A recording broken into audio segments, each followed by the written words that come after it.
दत्ता भाऊ, तुम्ही आम्हाला देवदर्शन घडवताय, पण तुमच्यातला देव आम्हाला दिसला होता तो करोनाच्या काळामध्ये दिसला होता. कारण या करोनाच्या काळामध्ये जेव्हा आमच्या घरातल्याच व्यक्तींचं निधन होत होतं, आम्हालाही जवळ जाऊन दिलं जात नव्हतं. शेवटचा जो अंतिम संस्कार असतो तो घरच्या लोकांनी करायचा असतो, पण ती सगळी जबाबदारी दत्ता भाऊनं उचलली होती. या परमेश्वराचा आशीर्वाद त्याच्या पाठीशी आहे, म्हणूनच एवढं बळ त्याला मिळतंय. रस्त्यावरती चीट पाखरू नव्हतं, पण प्रत्येक माणसाच्या कानाकोपऱ्यामध्ये हा दत्ता दिसत होता. मी कौतुक याच्यासाठी करेन, मला बाकीच्या काही गोष्टीचं काही घेणं देणं नाहीये फारसं, परंतु एक व्यक्ती समाजामध्ये समाजासाठी कशा प्रकारे काम करते त्याचं उत्तम उदाहरण म्हणजे दत्ता आहे.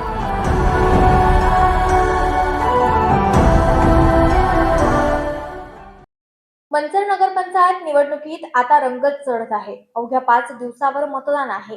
दिनांक 26 नोव्हेंबर रोजी महाविकास आघाडीच्या सभेत काही नेत्यांनी भाषणे आणि टीका केली, परंतु मंचरच्या सभेत राजाराम बानखेले यांनी माजी प्रथम लोकनियुक्त सरपंच आणि कोरोना काळात धावणारा नेता दत्ता गांजाळे यांच्यावर टीका करताना त्यांनी विकासाचे अजेंडा यावर बोलण्यापेक्षा नगरपंचायतचे अनेक गैरप्रकार आणि कारभार ज्यांनी वर्षभर बाहेर काढले त्या विरोधात चौकशी लावावी, निकृष्ट कामे आणि नेते लोकांनी चालवलेली कंत्राटदारी यावर आवाज उठवणारे दत्ता गांजाळे यांच्यावर मुद्देसूद टीका न करता खालच्या पातळीवर जाऊन टीका केली.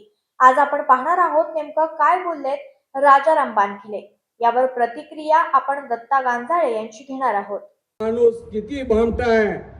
आतापर्यंत आपण मुंबईचा भामटा पिक्चर पाहिलाय, दुसरे पिक्चर पाहिलेत, पण हा मंचरचा भामटा फक्त काही उदाहरणं पुरवण्यासाठी तुमच्या समोर मांडणार आहे.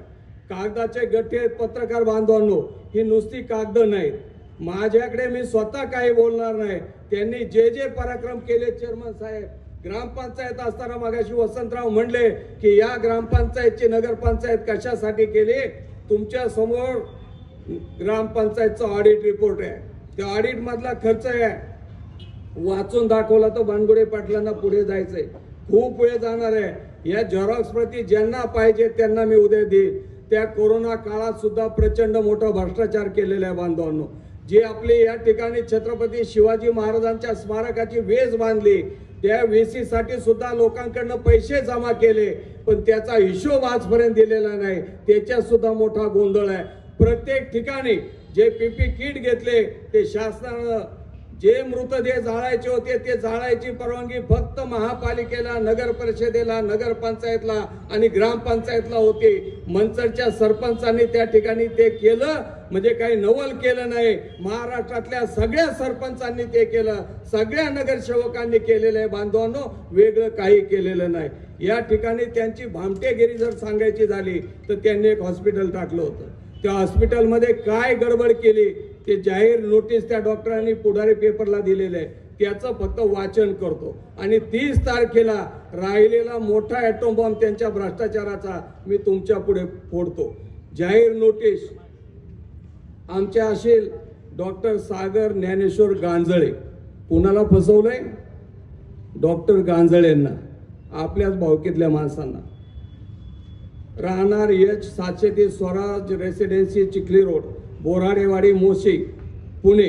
सदर जाहीर नोटिसेद्वारे तमाम जनतेस कळवण्यात येते की हे नोटीस 11 सप्टेंबर 2022 आमचे असेल श्री दत्तात्रय दशरथ गांजाळे यांनी भागीदारीमध्ये, तसेच श्री सदाकाली बशारत अली सय्यद यांनी भागीदारीमध्ये Shatayu hospital, multi speciality hospital ALP हा व्यवसाय करत आहेत.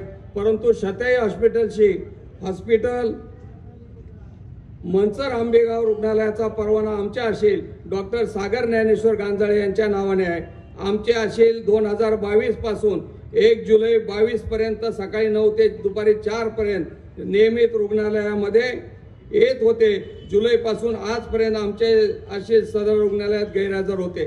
दरम्यानच्या काळात आमच्या असेलांनी शतायू हॉस्पिटल येथे भेट दिली असता भागीदारांनी सदर रुग्णालय येणाऱ्या उत्पन्नाचा अपहार करण्याच्या उद्देशाने उत्पन्न दुसऱ्याच्या खात्यावर वळते केल्याचे निदर्शनास आले आहे. तसेच सुमारे 15-20 डमी रुग्णांच्या मेडिक्लेम फाईल तयार करून त्याच्यावर माझ्या खोट्या सह्या केल्याचे निदर्शनास आले आहे. कोण सांगते? डॉक्टर गांजाळे.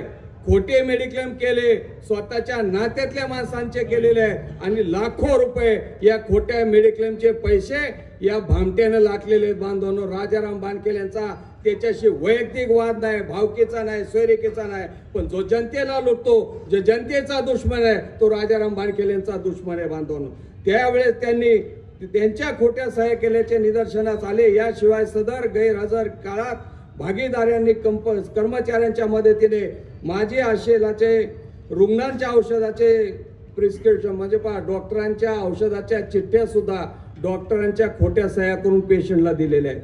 हे मी सांगत नाही, पुढारी पेपरचं जाहीर नोटीस आहे आणि त्या नोटीसमध्ये त्यांनी सांगितलेलं आहे. हे सगळं निदर्शनास आल्यामुळे आमच्या अशी गैरहजर असलेल्या काळात उपस्थितीत आलेल्या काळातील दुपारी 4 नंतरच्या वेळेत शरई हॉस्पिटलमध्ये काही गैरव्यवहार झाला असल्यास त्यास वर नमूद भागीदार त्यांचे साथीदार जबाबदार राहतील याची नोंद घ्यावी, हे नोटीस आहे. म्हणजे असा भामटेपणा आहे. आणि बाकीचे व्यवहार सांगायला गेलं तर वसंतराव बानखेले या ठिकाणी आहेत, अनेक मंचरचे प्रमुख पदाधिकारी आहेत. फक्त रेल्वेच्या किचनमध्ये काय झालंय, किती गोंधळ आहे, किती घोटाळा आहे, त्याची आकडेवारी सुद्धा मी 30 तारखेला देईल. बांधवांनो, मग अशा लोकांच्या हातात नगरपंचायत द्यायची की दुसऱ्या बाजूला स्वच्छ चारित्र्याचे, उच्च शिक्षित आणि मंचरशी प्रामाणिक राहणारी माणसं आम्ही दिलेले आहेत. विचार करण्याची वेळ आता तुमची आहे. मंचरकरांनो, विचार करा आणि निश्चित पद्धतीनं तुतारी आणि मशालीच्या चिन्हावरती आपण आपलं बटन दाबायचं आहे आणि 2 तारखेला हे मंचर महाविकास आघाडीच्या हातामध्ये द्यायचं, एवढीच. मुख्य संपादक आयुब शेख, तेज तुफान न्यूज चॅनल, मंचर. आपण पाहत आहात तेज तुफान न्यूज, न्यायिक व निर्भीड बातम्यांचे सर्वांचे आवडते नेटवर्क.